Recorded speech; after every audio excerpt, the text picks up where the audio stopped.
नहमदुहु व नुसल्ली व नुसल्लिमु अला रसूलिहिन नबिय्यिल अमीनिल मकीनिल हनीनिल करीमिर रऊफिर रहीम। अम्मा बाद फ़ाऊज़ु बिल्लाहि मिनश शैतानिर रजीम। बिस्मिल्लाहिर रहमानिर रहीम। इन्ना हाज़िही तज़किरतुन फ़मन शाअ इत्तख़ज़ इला रब्बिही सबीला। सदक़ल्लाहु मौलानल अज़ीम।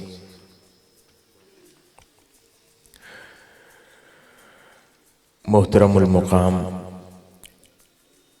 जिगर गोशा क़य्यूम ज़मां साहिबजादा प्रोफेसर मोहम्मद अहसन मजहरी साहब, मोहतरम राना मोहम्मद इदरीस साहब मरकज़ी नायब नाज़िम आला शुमाली पंजाब, मोहतरम मज़हर महमूद अलवी साहब मरकज़ी सदर मिनहाज यूथ लीग पाकिस्तान, आज की इस खूबसूरत और पुरवकार तकरीब में शरीक दीगर मुअज़्ज़िज़ व मोहतरम उलमाए कराम, मशाइख़ उज़्ज़ाम, सियासी व समाजी शख्सियात और बिलखुसूस ख़वातीन व हज़रात, अल्लाह रब्बुल इज़्ज़त का करम और उसका इनाम है कि जिसकी तौफ़ीक़ से हम सब लोग यहाँ पर सरज़मीन खुशाब में जब हुए एक ऐसी अल्लाह रब्बुल इज़्ज़त के मुबारक कलाम के लिए किया गया है। अल्लाह पाक हम सब का यहाँ पर जमा होना अपनी बारगाह में कबूल फरमाए। हाज़रीन मोहतरम, अल्लाह रब्बुल इज़्ज़त ने इंसान को पैदा फरमाया और पैदा फरमाने के बाद उसके शऊर में एक बात दाखिल फरमा दी कि उसके होने या उसके जीने का असल मकसद क्या है, जो अमूमन अहले शऊर अहले दानिश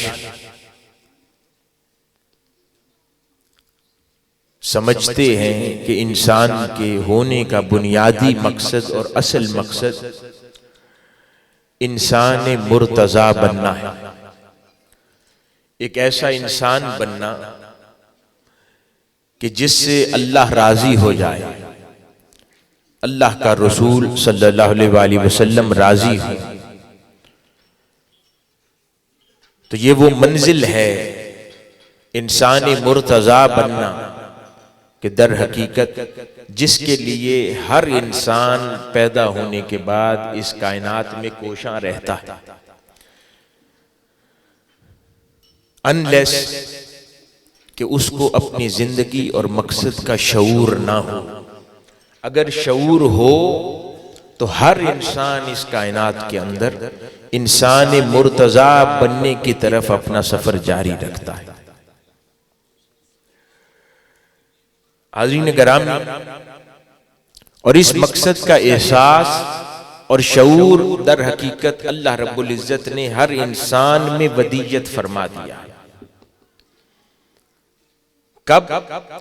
जरा वो याद कीजिए वाक़या कि आलम अरवाह में जब अल्लाह रब्बुल इज़्ज़त ने तमाम रूहों को जमा फरमाकर उनसे एक सवाल फरमाया था, जिसका मुकाम कुरान मजीद में आता है, अलस्तु बि रब्बिकुम। उन्होंने जवाब दिया था कालू बला। ये वो मौका था कि जहां अल्लाह रब्बुल इज़्ज़त ने सबको जमा फरमा कर पूछा कि क्या मैं तुम्हारा रब नहीं हूं, और उस पर सबने जवाब दिया यकज़बां होकर। हर रूह ने, वहां पर हर रूह थी, नॉन मुस्लिम्स की भी थी, मुसलमानों की भी थी, सालिहीन की भी थी, औलिया की भी थी, शुहदा की भी थी, अंबिया की भी थी, रसूलों की भी थी। हर रूह वहां पर थी जब अल्लाह रब्बुल इज़्ज़त ने सबसे एक सवाल किया। अलग अलग सवाल न पूछे गए, क्या मैं तुम्हारा रब नहीं हूं? सब ने कहा बला मौला, तू ही हमारा रब है। तो वो अल्लाह रब्बुल इज़्ज़त की रबूबियत का एतराफ जो आलम अरवाह में हर रूह ने कर लिया था, वो एतराफ हर इंसान के पोशीदा शऊर में आज भी पाया जाता है, क्योंकि वो एतराफ अल्लाह रब्बुल इज्जत ने वदीयत फरमा दिया।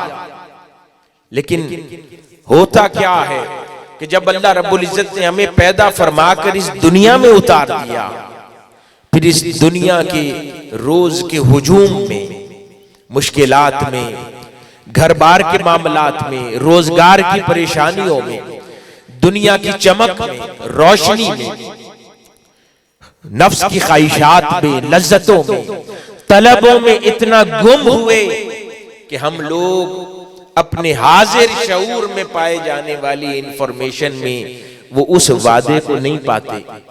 वो कहीं हमारे बैक ऑफ द माइंड चला गया है।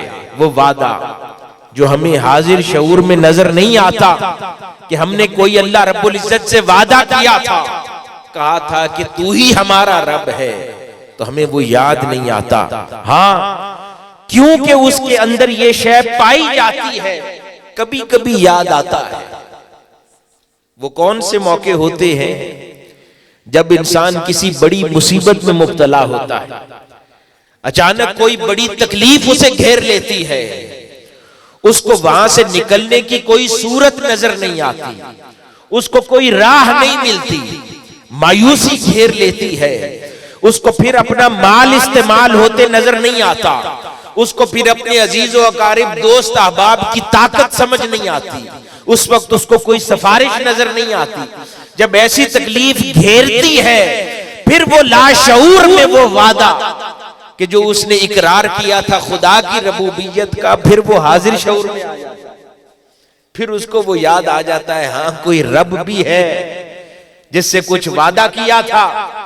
फिर वो उसको पुकार उठता है, फिर उसकी नमाज भी पढ़ता है, फिर फौरी जिक्र अज़कार भी शुरू करता है, फिर कुरान भी खोल के बैठ जाता है, फिर सुबह सुबह वुजू से तिलावत भी शुरू कर देता है। फिर 4 दिन जब तक उसका काम हल नहीं हो जाता, उस वक्त तक निहायत नफीस इंसान बन के रहता है कि जैसे उससे ज्यादा आजिज़ी का कोई पैकर ही ना हो।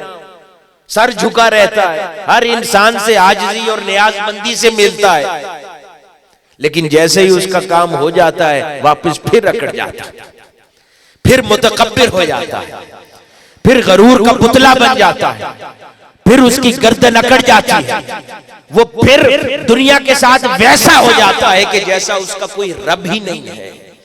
फिर वो दुनिया में गुनाहों के साथ उसकी नाफरमानी में ऐसा हो जाता है कि जैसे उसे कोई देख ही नहीं रहा। एक तो ये मौका होता है जब उसके लाशऊर से उसके शऊर में उसकी रबूबियत का इकरार आता है, और दूसरा मौका ये होता है कि जब वो उसको कोई हाजत हो, कोई काम हो।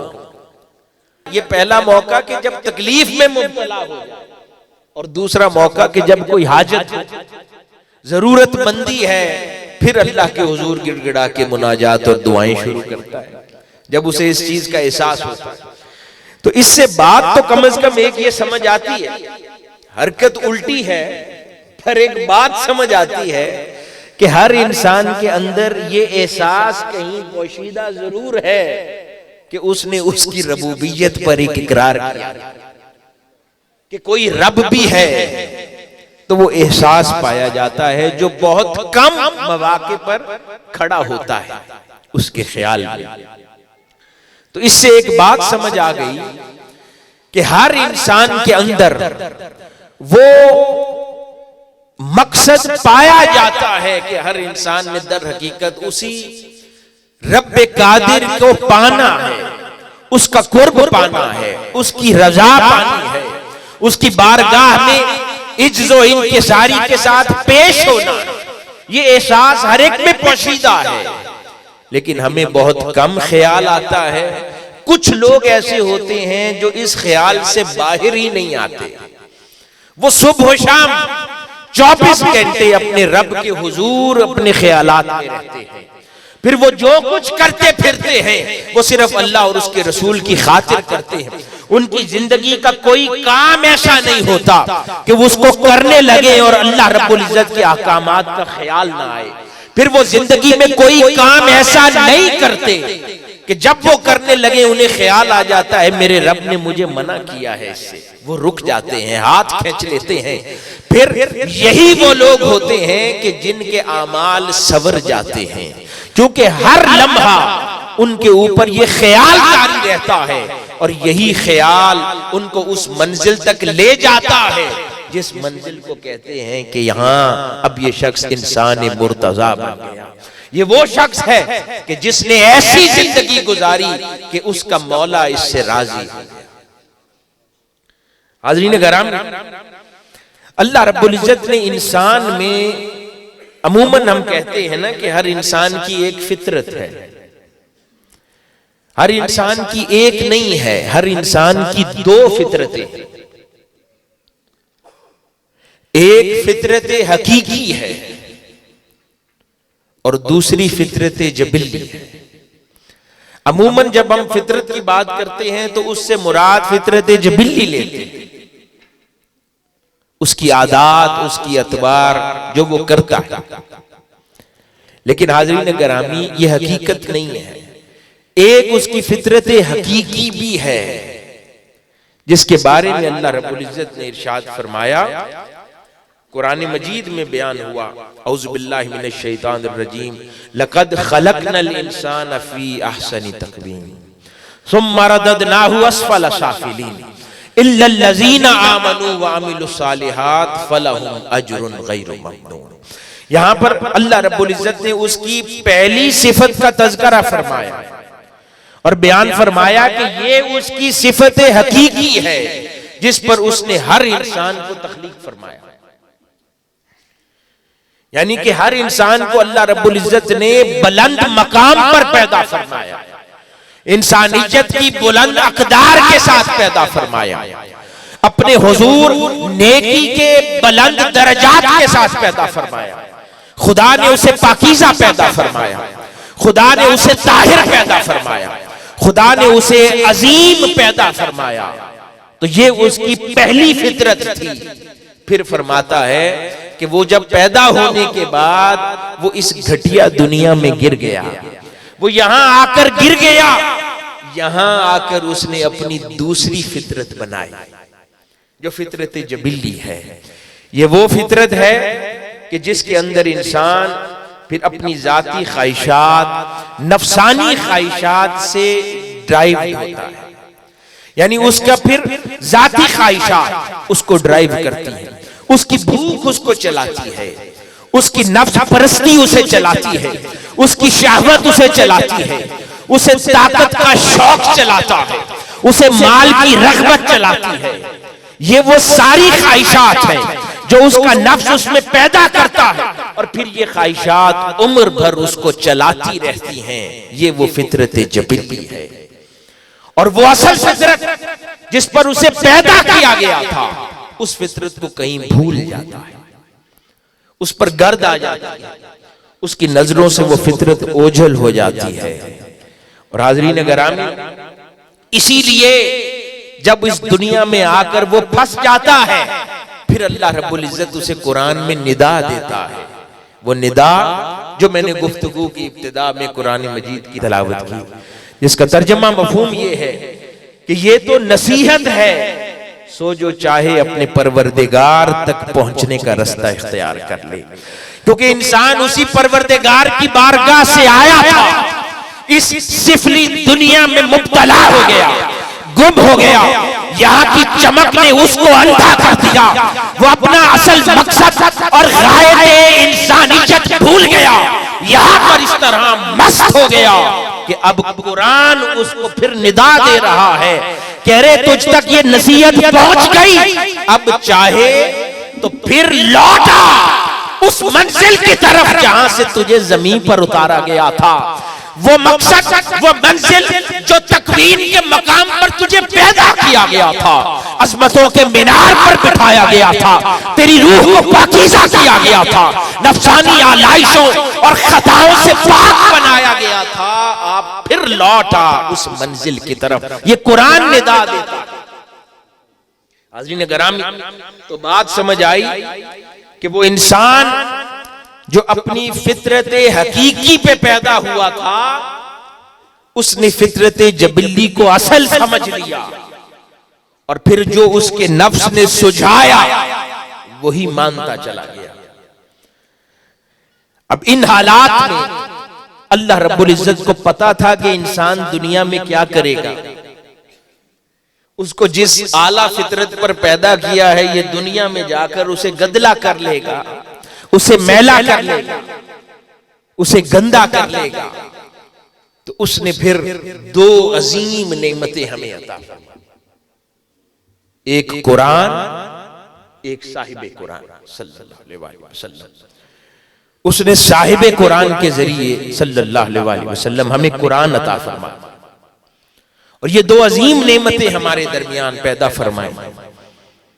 और फिर वो 63 साल ताजदार कायनात सल्लल्लाहु अलैहि वसल्लम की जाहिरी हयात में, जिसमें हुजूर के जरिए खुदा ने अपना कलाम हमें अता फरमाया और फिर हुजूर ने जाहिरी पर्दा फरमाया, क्योंकि वो कुरान किसी और के जरिए आ ही नहीं सकता था। जितनी अजमतों वाला कलाम था, अल्लाह ने उस कलाम को, कुरान को साहिब कुरान के जरिए हमें अता फरमाया और हुजूर ने फिर पर्दा फरमाया। और जाहिरी तौर पर पर्दा फरमाते फिर उम्मत को यही दो बातें फरमा गए। इमाम मालिक की मुअत्ता में यह हदीस है कि आका अलैहिस्सलातु वस्सलाम ने फरमाया कि मैं तुम्हारे दरमियान दो चीजें छोड़े जा रहा हूं, इनको मजबूती से थामे रखोगे तो हौज़े कौसर पर मुझे मिलोगे, और अगर इनको छोड़ दोगे तो गुमराही में मुब्तला हो जाओगे। वही इंसान जो पहले भी गुमराह था, फिर अल्लाह ने इंतजाम करके कुरान और साहिबे कुरान दिया, और फिर जब हुजूर जाहिरी पर्दा फरमाने लगे फिर वही बात फरमाई, कहा अब मैं तो जा रहा हूं लेकिन फिर तुम्हारे दरमियान यही दो चीजें छोड़े जा रहा हूं, कुरान और साहिबे कुरान, यानी कुरान और मेरी सुन्नत सल्लल्लाहु अलैहि वसल्लम। अब इन दो चीजों को क़यामत तक थामे रखोगे। अब कोई नबी नहीं आएगा, कोई रसूल नहीं आएगा, लेकिन अब गुमराही से बचने का वाहिद जरिया कि अब इन दो नेमतों को थामे रखो तो तुम गुमराह ना होगे, हिदायत के रास्ते पर रहोगे। यानी कौन सा रास्ता?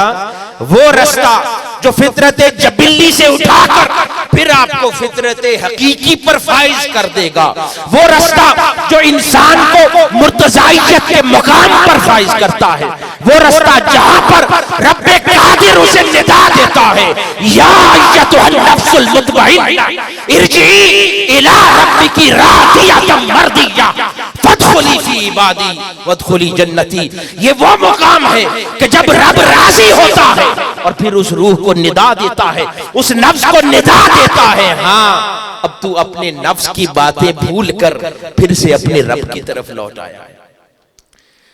उस मंजिल की खातिर अल्लाह रब्बुल इज्जत ने वो दो नेमतें अता फरमाई और कहा अब इनको थामे रखो। अब सवाल यहां पैदा होता है, ये दोनों नेमतें तो मौजूद हैं, आका अलैहिस्सलातु वस्सलाम की सुन्नत मुताहरा सैकड़ों और हजारों अहादीस मुबारका की कुतुब में हमारे दरमियान मौजूद है। हम खुतबा से हर वक्त हदीसें सुनते भी हैं, मुदर्रिसीन से पढ़ते भी हैं, उलमा भी पढ़ते हैं, बड़ी कुतुब सब पढ़ रखी, खिताबात पे टेलीविजन के जरिए कितना हदीस सुनते हैं। तो यानी सुन्नत का इल्म आ रहा है और कुरान भी पढ़ते, कुरान की तिलावत भी करते। हर बच्चा पैदा होता है तो घर में कुरान नाजरा लाजिमन पढ़ता है, फिर हम में से कई उसको हिफ्ज कर लेते हैं, कई उसको तर्जमे के साथ पढ़ते हैं। तो ये वो दोनों सूरतें जिनको आका अलैहिस्सलातु वस्सलाम फरमा रहे हैं कि इनको न छोड़ना नहीं तो गुमराह हो जाओगे, तो वो हमारे दरमियान मौजूद है और जाहिरन हमने उन्हें छोड़ा भी नहीं है, लेकिन फिर भी गुमराह हुए जाते हैं। कभी इल्म के नाम पर, इल्म रखते हुए उलमा मुतशद्दिद हैं, लोगों को इंतहा पसंदी की दावत देते हैं, कभी कत्ल गारत की दावत देते हैं, कभी फितना और फसाद की दावत देते हैं, कभी सुसाइड बॉम्बिंग का नाम लेकर दावत देते हैं, कभी आका अलैहिस्सलातु वस्सलाम की नाबूस और मोहब्बत का मसला बना देते हैं जज्बाती, और लोगों को मुश्तइल करके उसमें नुकसान पहुंचाना मुआशरे का शुरू कर देते हैं।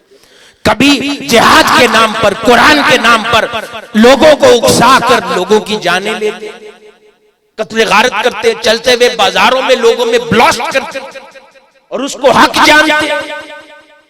ये सब चीजें हैं फिर भी गुमराह है।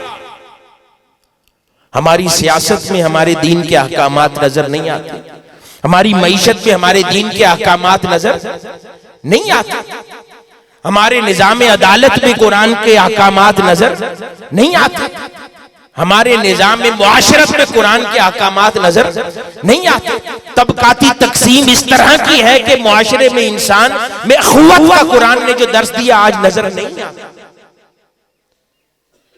गर्ज हर वो शय जो अल्लाह और उसके रसूल ने हमें फरमाई है हमारी मुआशी और मुआशरती जिंदगी में, वो मुख्तलिफ है, वो जुदा है उस बात से कि जो हम अमूमन करते हैं। तो गुमराह तो हम हो गए, ख्वार तो हम हो गए, पस्तियों में जवाल का शिकार तो हो गए। हालांकि ये दोनों चीजें हमारे हाथों में हैं। दुकानें भरी हुई हैं कुरान से, दुकानें भरी हुई हैं हदीस की कुतुब से, उलमा के पास चले जाए उनके मदारिस की शेल्फ सजी है कुतुब से, लेकिन हिदायत नहीं है, हिदायत मुयस्सर नहीं है। कोई तो वजह होगी कि कुतुब की तो कसरत है, छापा खानों का आदत बढ़ गया है। पहले वो कलमीन मखतूते होते थे, अब तो लाखों की तादाद में हदीस की कुतुब छपती हैं, लेकिन हिदायत गुम हो गई है कि वो मुयस्सर नहीं है। उसकी बुनियादी वजह हाज़रीन मोहतरम ये है कि जो मुराद ताजदार कायनात सल्लल्लाहु अलैहि वसल्लम ने लिया था कि इसे थामे रखो, वो मुराद हमने नहीं समझा, हमने मफहूम नहीं समझा। हमने कुरान के फकत जाहिरी हुरूफ और अल्फाज को तो अपने पास रख लिया, उसको समेट लिया, लेकिन उसमें तफक्कुर और तदब्बुर की जो दावत थी जा बजा कुरान में, उसमें गौर करने की दावत थी, फिर उसको जिंदगी में उतारने की दावत थी, उस पर अमल करने की दावत थी, वो छोड़ दिया।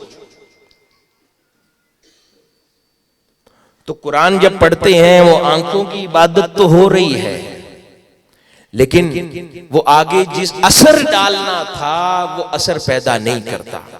जब असर पैदा नहीं करता तो नतीजा नहीं निकलता। यही वजह है अमूमन कहते हैं, नमाज के बारे में आया कि नमाज हमें फुहश कामों से रोकती है, लेकिन हमारी नमाज हमें नहीं रोकती है। लोग बाजमात नमाज पढ़ते हैं, एक नमाज नहीं छोड़ते, साथ स्मगलिंग करने चले जाते हैं। और ये हकीकी कई वाकयात सुनने में आए हैं कि गाड़ियों की चोरी का कारोबार करते हैं, तो वो उधर से जमात खत्म होती है, फिर आके चोरी की गाड़ी की डील बनाना शुरू करते हैं। तो नमाज हमें बुरे कामों से नहीं रोक रही है, हम नमाज पढ़ते हैं। मैंने ऐसे भी बहुत से वाकयात अरब कम्युनिटी के देखे हैं, मैं ऑस्ट्रेलिया में पढ़ता था, तो नमाज नहीं छोड़नी बाजमात, लेकिन उसके बाद शराब पीनी है रात। तो नमाज तो नहीं रोक रही है हमें उन कामों से, इसलिए कि जिस नमाज ने रोकना था वो नमाज नहीं पढ़ते। जो हम पढ़ते हैं वो खुदा के हुजूर नमाज नहीं है, और जो जिस तरह की नमाज पढ़नी थी वैसी हम नहीं पढ़ते। अल्लामा ने कहा था ना कि कोई ऐसा भी हो सजदा कि जमीन पर निशान रहे। हमारे एक सजदे जमीन पर निशान नहीं पैदा करते, हमारे पेशानियों पर निशान डाल देते हैं। फिर बहुत कम लोग होते हैं कि जिनके सजदे जमीन पर निशान पैदा करते हैं। कुरानिक इंसाइक्लोपीडिया वैसे ही निशानों में से एक निशान है कि जब वो खुदा के हुजूर सजदारेज होते हैं ऐसे लोग, तो फिर जो जमीन पर निशान छोड़ते हैं उनको कुरानिक इंसाइक्लोपीडिया कहते हैं। हमारे सजदे हम पर असरअंदाज नहीं होते। वो क्यों? कि जब हम नमाज पढ़ते हैं हमारे ख्यालात 50,000 जगहों पर मुंतशिर होते हैं। मेरे कारोबार पे क्या हो रहा है, वो जो सेल्समैन है मेरा वो बेच रहा है सामान, सही नहीं बेच रहा, वो कल मैंने उसको पैसे देकर आने, फलां शख्स से पैसे लेने हैं मैंने। 1000 ख्यालात में ज़हन गुम होता है, जिसका नतीजा ये होता है कि जिसके हुजूर हाजिर हैं उसकी तरफ ध्यान ही नहीं होता, उसकी तरफ तवज्जो नहीं होती। तो हम एक एक्सरसाइज तो कर रहे हैं लेकिन हुजूरी नहीं है। जब हुजूरी नहीं है तो ना जाने क़यामत वाले दिन जब आमाल खुलेंगे तो उसमें हमें एक नमाज भी नजर ना आए। ये तो हमने अपना ख्याल बना रखा है ना कि हम रोज नमाज अदा कर देते हैं। नमाज उसने कैलोरीज बर्न करने के लिए थोड़ी ना बताई है कि इंसान कैलोरीज बर्न करता है नमाज से। वो नमाज का मकसद था कि 5 वक्त अपने रब के हुजूर हाजिर हो, अपना चेहरा उसके घर की तरफ कर लो और अपना दिल उसके चेहरे की तरफ कर लो। तुम्हारे कान और समाअत उसके कलाम को ऐसे सुने कि जैसे निदा वहां से आती है। जो कलाम पढ़ते हो नमाज में वो इस तरह सुना और पढ़ा जाए कि जैसे अल्लाह रब्बुल इज्जत निदा दे रहा है। एक अइम्मा में से एक फरमाते हैं कि मैं जब नमाज पढ़ता मुझे नमाज में ज़ौक़ नहीं आता था, फिर मैंने अपने ऊपर मेहनत की, फिर मुझ पर कैफियत ये हो गई कि जब मैं नमाज में तिलावत करता था तो मुझे एहसास होता था कि मैं ताजदार कायनात सल्लल्लाहु अलैहि वसल्लम की ज़बान अक़दस से सुन रहा हूँ कुरान। मुझे उसमें लज्जत आती थी। फिर और बढ़ा, मेरा ये एहसास हो गया कि मैं जिब्राइल अमीन की ज़बान से सुन रहा हूँ। और अब हालत यह है कि जब मैं कुरान नमाज में सुनता या पढ़ता हूं मुझ पर यह एहसास गालिब होता है कि मैं अपने रब्बे कादिर की ज़बान से उसका कलाम सुन रहा हूं। जब इस कैफियत के साथ कोई अल्लाह के हुजूर हाजिर होता है तो फिर एक एक लफ्ज सीधा उसकी दिल पर चोट लगाता है। फिर कुरान का नुज़ूल उसके ज़मीर पर होता है, उसके फकत जिस्म पर नहीं होता। फिर नुज़ूल कुरान उसके ज़मीर पर होता है। और जब ज़मीर पर नुज़ूल कुरान हो तो फिर नताइज निकलते हैं। अदरवाइज कुरान किताबों में, हदीस भी किताबों में क़यामत तक हमारे हाथों में रहेगी, लेकिन असरअंदाज नहीं होगी अगर कुरान और सुन्नत का नुज़ूल हमारे ज़मीर पर नहीं होगा, कुरान और सुन्नत का नुज़ूल हमारे बातिन पर नहीं होगा, कुरान और सुन्नत का नुज़ूल हमारे बातिन, हमारे दिल पर, हमारे नफ्स पर नहीं होगा। जब हम इस कुरान और इसके अल्फाज के नुज़ूल को अपने बातिन पर करेंगे, दिल की तख्ती पर लिखेंगे, फिर ये दिल, ये नफ्स अपना सफर शुरू करेगा उस फितरत हकीकी की तरफ कि जिस पर अल्लाह पाक ने उसे पैदा फरमाया था और वो गिर के असफल साफिलीन, इस घटिया दुनिया का बासी हो गया। तो ये वो मकसद है कि मरने से पहले हर शख्स ने फिर से उस मंजिल को पाना है। मंजिल का तय्युन फरमा दिया अल्लाह रब्बुल इज्जत ने। अब ये आपके इंजन की जान है कि कोई उस मंजिल को एंड तक पहुंचा देता है मरने से पहले, तो उसका वही अंजाम है। कोई हाफ वे तक पहुंचता है तो रुखसत हो जाता है, उसका वही अंजाम है। कोई 75% सफर तय कर लेगा तो उसका वही अंजाम है। ये फिर सफर ताकत अपनी अपनी है, लेकिन राह ये है कि जिस फितरत पे जबिल्ली से हटकर फिर उस फितरत हकीकी की तरफ अपना सफर तय करना है। हाज़रीन किराम, अल्लाह रब्बुल इज्जत ने इंसान को हवा से खमसा के साथ पैदा फरमाया, जिसके अंदर इंसान के नाक, कान, आंख और ये 5 हवा से खमसा, जिनसे वो मुख्तलिफ अमूमन चीजों को देखता है, जांचता है, समझता है और उसके जरिए इंफॉर्मेशन गैदर करके दिमाग में डालता है और दिमाग उसको प्रोसेस करता है और उस प्रोसेस करने के बाद उसे उसके जिस्म के आज़ा में ट्रांसमिट करता है और वो अदा हो जाता है। अमूमन ये हवास से इंफॉर्मेशन आती है, लेकिन अल्लाह पाक ने इन 5 हवास के अलावा भी इंसान के जिस्म में कुछ रखा है। वो क्या है? एक उसके जिस्म में शय है, उसका नाम नफ्स है। एक उसके जिस्म में और शय रहती है, उसका नाम कल्ब है, दिल है। और एक शय और रहती है, उसका नाम रूह है। हाज़रीन गिरामी,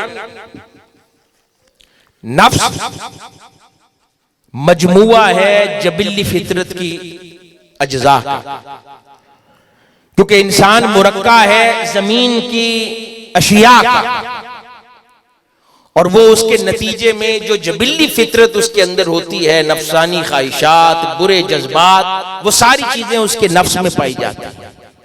एक उसमें रूह बसती है, वो आलमे बाला और आलमे माला की चीज है, वो खैर पर मबनी है, वो नूर है, वो भी उसके अंदर है। अब ये दो अफवाज है, एक तरफ नफ्स की फौज है, एक तरफ रूह की फौज है, और जिस सल्तनत पर काबिज होने की कोशिश ये दोनों फौजें करती रहती हैं, उस सल्तनत का नाम कल्ब है, दिल है। अगर उस दिल की सल्तनत पर नफ्स गालिब आ जाए तो वो फितरत जबिल्ली का मालिक हो जाता है और उम्र भर दुनिया की बुराइयों में और इस घटिया दुनिया में मुब्तला रहता है। और अगर उस दिल के मैदान पर रूह गालिब आ जाए तो फिर वो अपनी फितरत हकीकी का मालिक हो जाता है, उसकी बुरी खसलतें उससे चली जाती हैं और फिर पीछे वही सिर्फ खसलतें रह जाती हैं जिन पर अल्लाह रब्बुल इज्जत ने उसे पैदा फरमाया, सुथरी खसलतें, अच्छी खसलतें।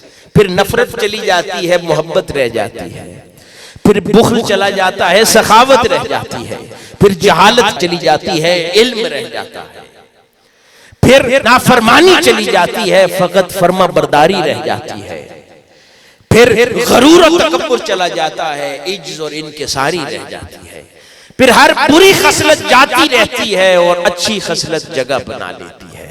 कब? अगर रूह गालिब आ जाए उस कल्ब के मैदान में, सल्तनत कल्ब पर, और अगर नफ्स गालिब आ जाए तो मरते दम तक इंसान उन्हीं बुराइयों का शिकार रहता है। अज़ीज़ गिरामी, रूह और नफ्स की समझ आ गई। अब जो कल्ब है जिसको सल्तनत कहा, अमूमन हम समझते हैं कल्ब से मुराद वो शायद दिल का लोथड़ा है जो खून पंप करके बॉडी में भेजता है। नहीं, ये वो लोथड़ा नहीं है कि जिसके अंदर खून जाता है, वो उसको प्रोसेस करता है, फेफड़ों के अंदर उसको फिर ऑक्सीजन मिलती है, वापस वो दूसरे ऑरिकल्स और दूसरे सेक्शंस में से, कंपार्टमेंट्स में से होता हुआ वापस इंजेक्ट कर दिया जाता है थ्रू आर्टरीज बॉडी के अंदर।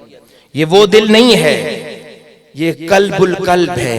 इसका मुकाम तो दिल ही है, लेकिन इस दिल के अंदर एक रूहानी जौहर है जिसको कल्ब कहते हैं। ये वो सल्तनत है जिसके ऊपर ये दो अफवाज हर वक्त हमला आवर रहती हैं। और इस दिल को हाज़रीन गिरामी अरबी ज़बान में कल्ब इसलिए कहते हैं कि ये हर वक्त अपनी कैफियत बदलता रहता है। इसकी कैफियत बदलने की खसूसियत की वजह से अरबी में इसको कल्ब कहा जाता है, क्योंकि कभी इस पर सोहबत बुरी हुई तो शैतान ने हमला कर दिया तो दिल कभी दाएं बाएं तरफ मुड़ गया, फिर कभी किसी अल्लाह वाले की सोहबत मिल गई, किसी आलम रब्बानी की सोहबत मिल गई, किसी नेक मजलिस में आ बैठे तो दिल दाएं तरफ मुड़ गया, कभी रोना आ गया, कभी मुतकब्बिर हो गया, कभी ये दिल इज्जो इनकिसारी का पैकर हो गया, कभी नाफरमान हो गया, कभी यही दिल खुदा के हुजूर सजदा रेज हो गया, कभी अपने रब को भूल गया।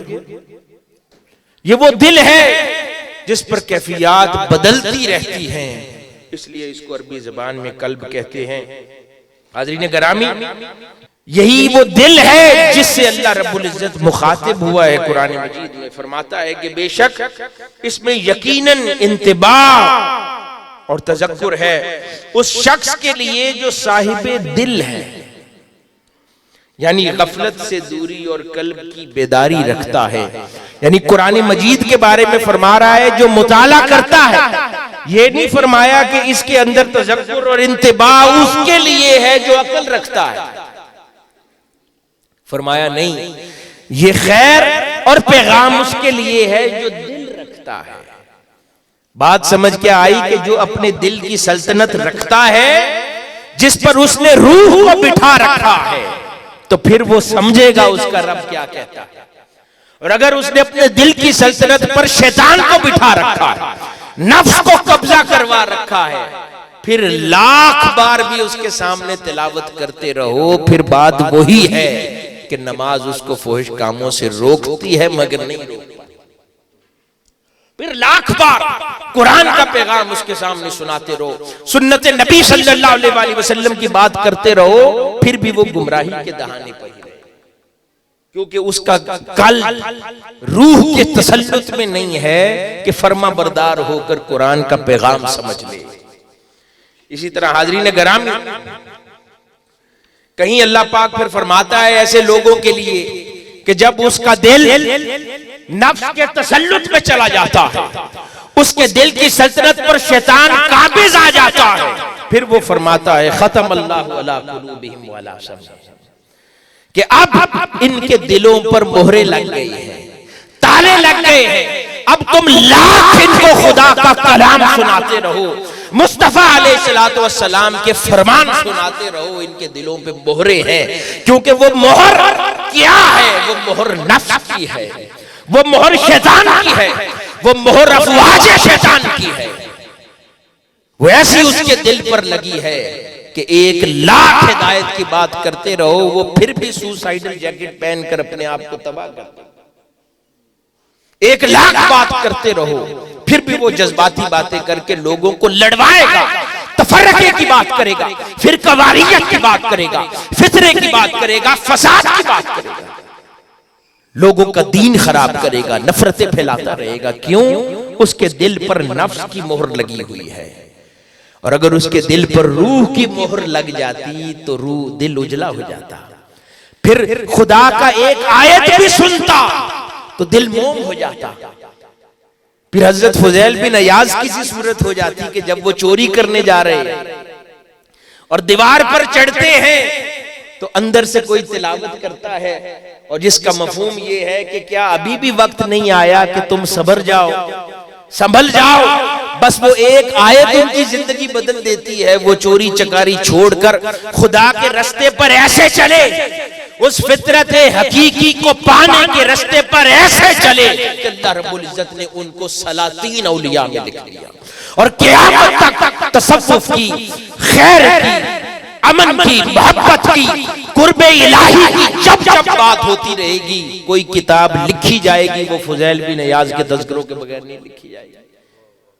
तो यहां तक फिरे एक आयत ने दिल इतना फेर दिया, तो उस पूरे कुरान का असर क्या होगा कि अगर रूह की मोहर दिल पर लगी हो और पूरा कुरान उस पर उतरे। रूह की मोहर लगी हो दिल पर और कुरान के वो सब अल्फाज उसके ज़मीर पर उतरे, तो फिर वो नतीजा कैसा पैदा करेंगे? तो फिर क्यों हिदायत नहीं आएगी? हाज़रीन गिरामी, ये जो दिल है, ये दिल अपनी कैफियत में कभी दिले मैयत होता है, मुर्दा हो जाता है जब शैतान का तसल्लुत होता है। जब अभी पूरी तरह तसल्लुत नहीं होता लेकिन इसके ऊपर हमले हो रहे होते हैं, उस वक्त ये दिल दिले मरीज होता है, बीमार होता है। फिर जब उन हमलों से आजाद हो जाता है और रूह के तसल्लुत में जाता है या जाने लगता है, तो इस दिल को दिले हई कहते हैं। फिर जिंदा हो जाता है, मुर्दगी से निकल आता है।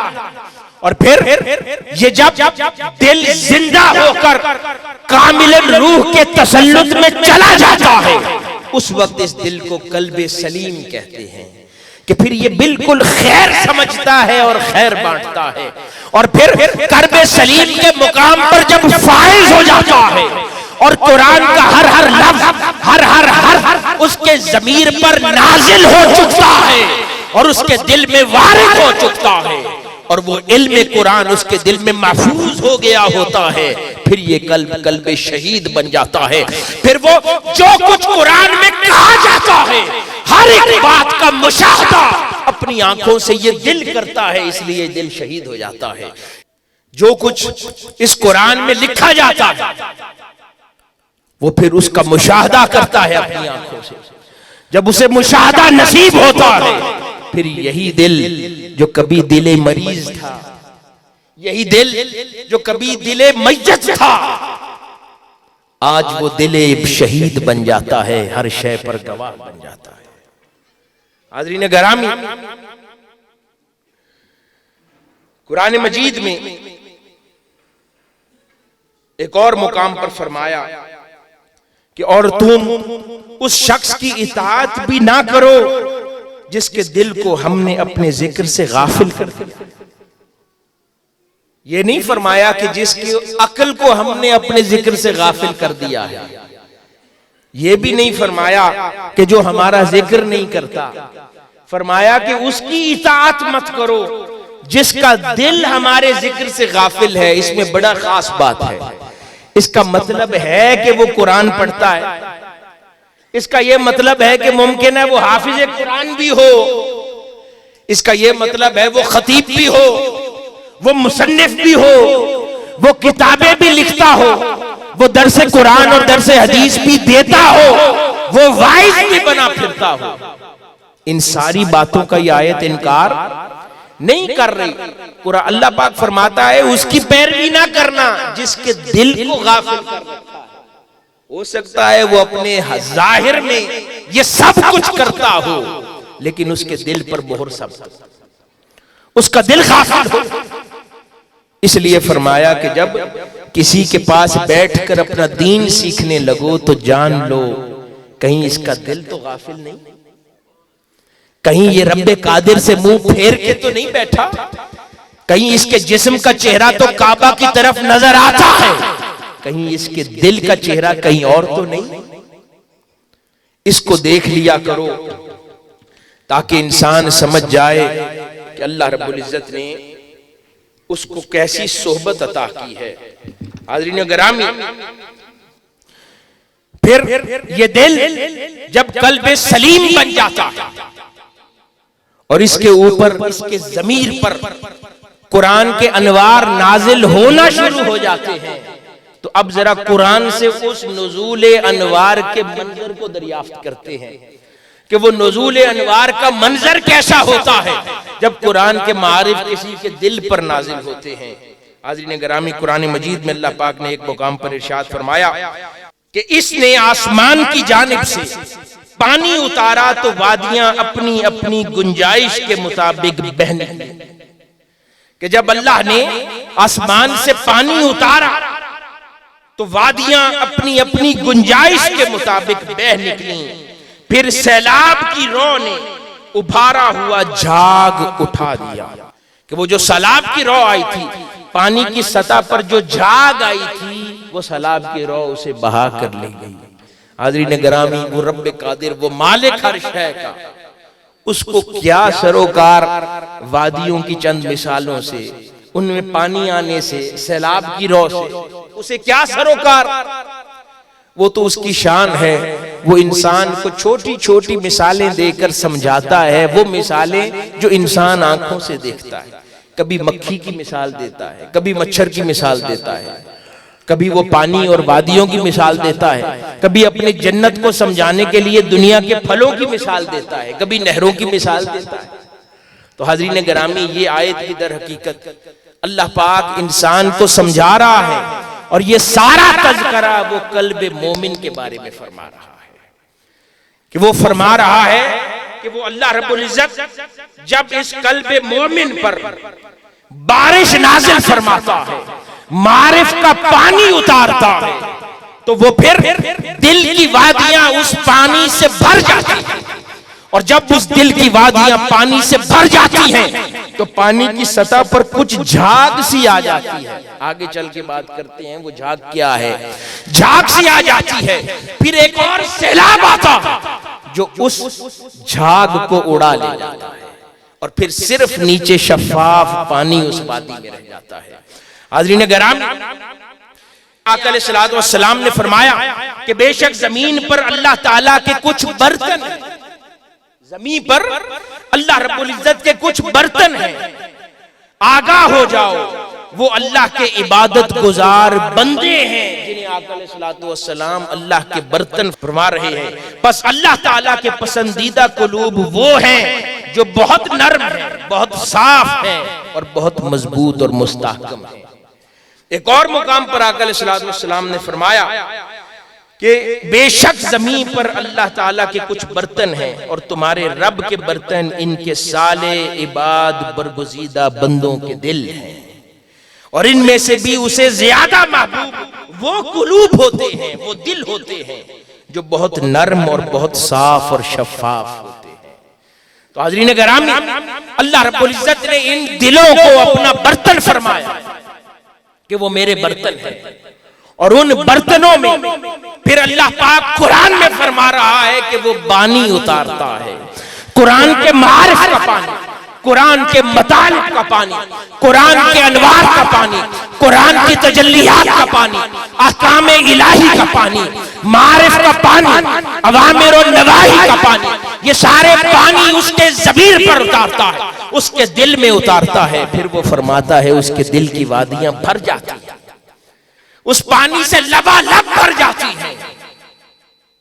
जिन्होंने अपने दिलों को रूह के हवाले कर रखा है, फिर जब वो भर जाती हैं तो उनमें से उस वादी में कुछ घूमने फिरने वाले बुरे लोग भी होते हैं, झूठे लोग भी होते हैं, ढोंग करने वाले भी होते हैं, कुछ बुरी चीजें होती हैं वो ऊपर आ जाती हैं झाग बनकर।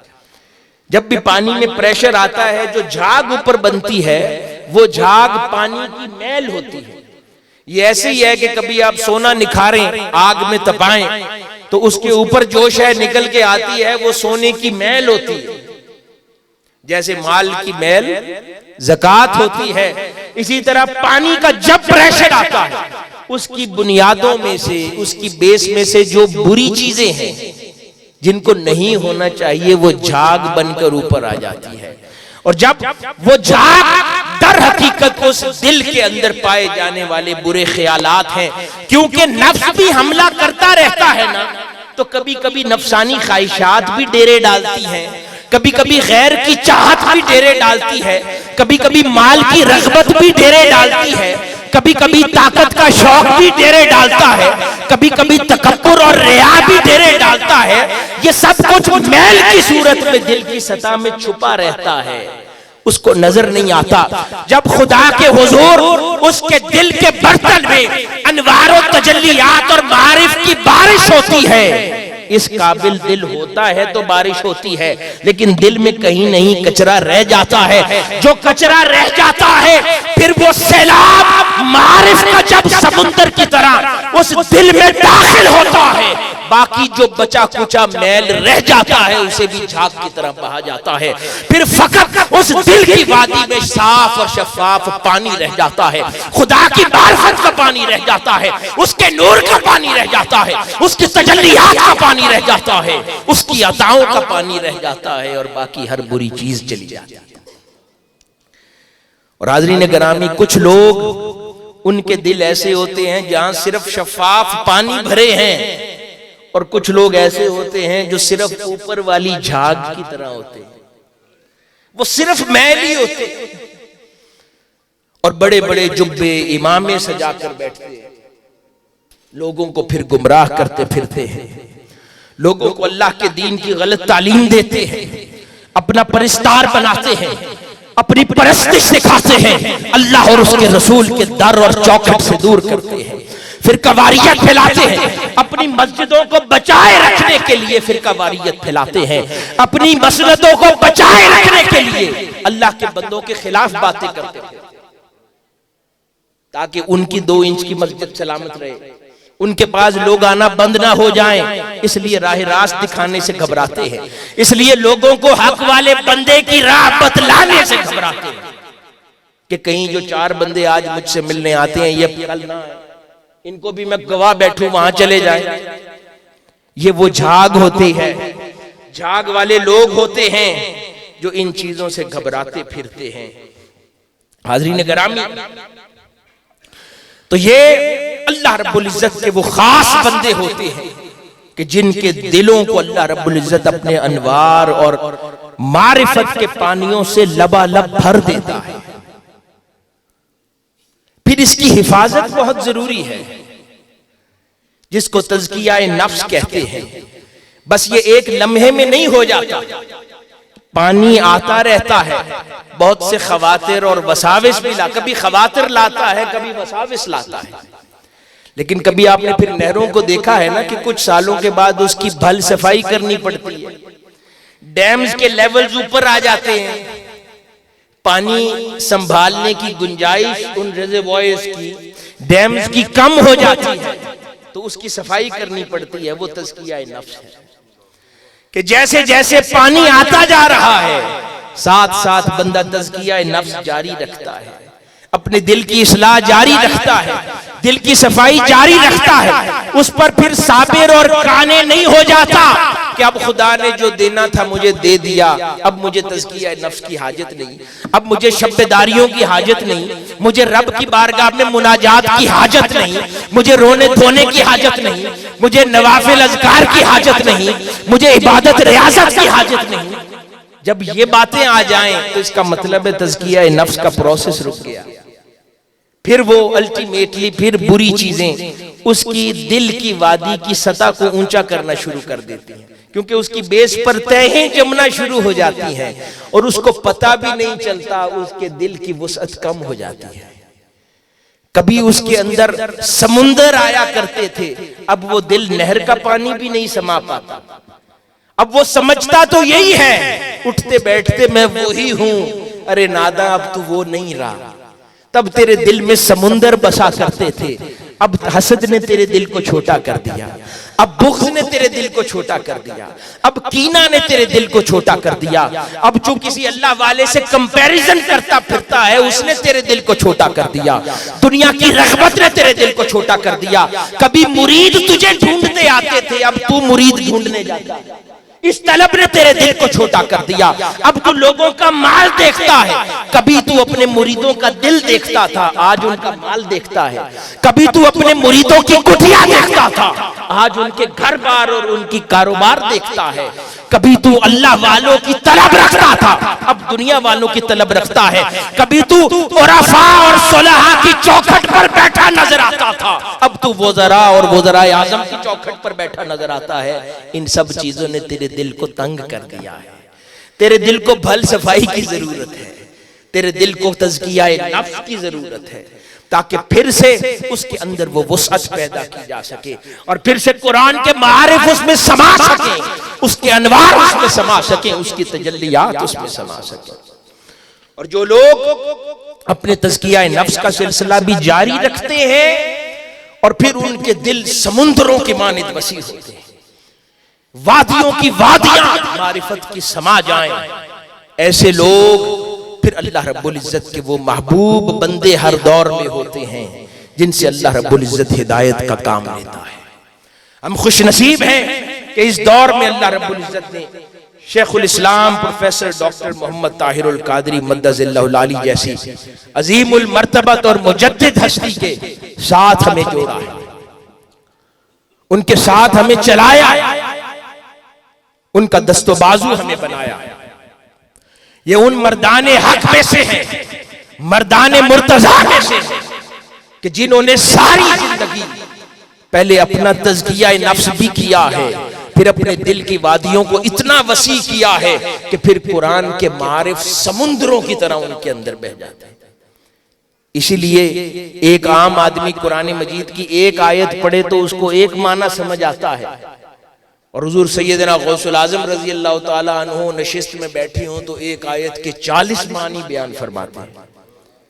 ये फर्क क्या है? वही दिल की वादी का फर्क है। किसी के दिल में एक माना समाता है, किसी के दिल में 40 माना समाता है। और हाज़रीन गिरामी, हम पढ़ें तो एक तर्जुमा समझ आए और एक आयत से एक मफ़हूम समझ आए, और हुजूर शेखुल इस्लाम कुरानिक एनसाइक्लोपीडिया लिखने पर आए तो 20,000 मज़ामीन के समंदर बहा दे। ये क्या है? ये मारिफ का सैलाब है। ये इंसान अपनी इंसानी इस्तिताअत से नहीं कर सकता।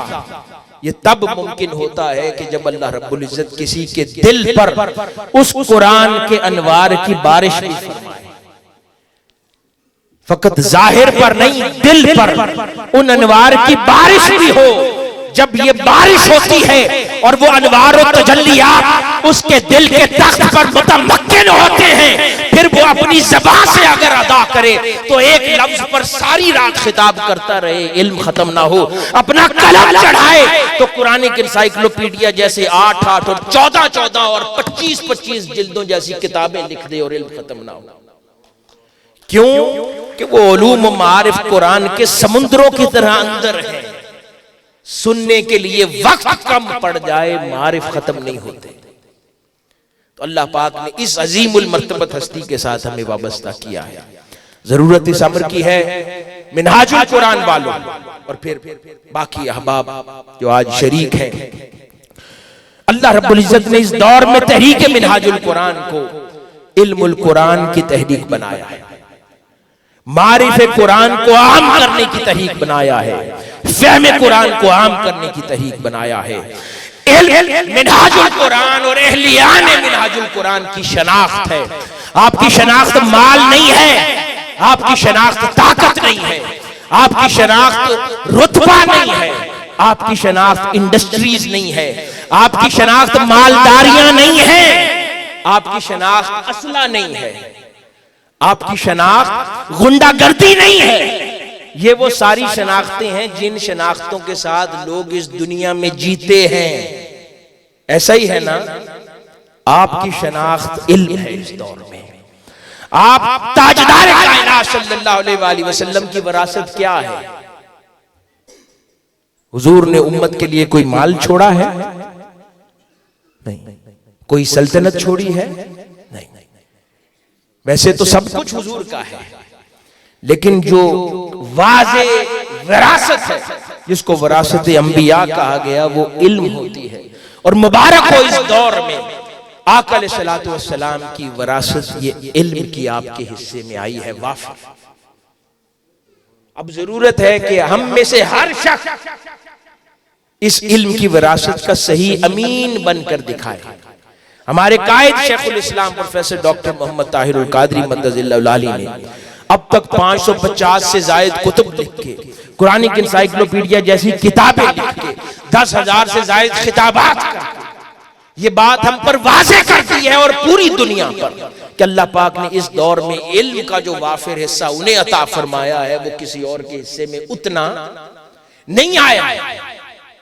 इसलिए जरूरी है कि उनके हर पैरोकार, मिनहाजुल कुरान का हर रफीक, मेंबर और वाबस्ता, वो भी अपनी जिंदगी की पहचान इल्म को बनाए। वो जिस मोहल्ले और गली में रहे, कोई पूछे कि इस गली में सबसे ज्यादा जानने वाला कोई है, तो हर कोई कहे हाँ वहां मिनहाजुल कुरान वाला रहता है, वो आलिम है, उसके पास इल्म है, उससे पूछ लो, उससे कोई खैर की खबर ले लो।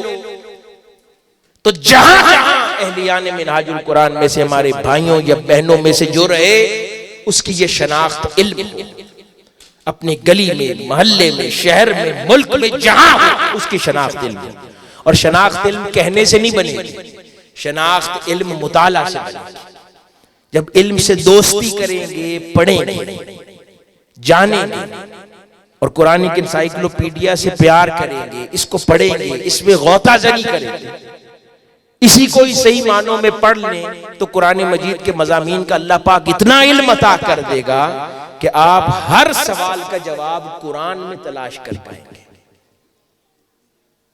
और इसी तरह दीगर कुतुब का मुताला, और इल्म से दोस्ती करें और प्यार करें। और सबसे बढ़कर उन उलूम का मंबा कुरान, जिसकी ये इंसाइक्लोपीडिया है, उस कुरान से प्यार करें, उस कुरान से दोस्ती करें।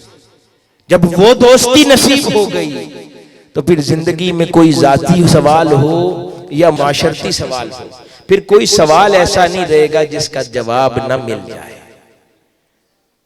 अगर कुरान से दोस्ती हो जाए तो एक तो कोई भी साथी ऐसा न रहे जो ये अपने घर की इसको जीनत न बनाए और मुताला में न लाए।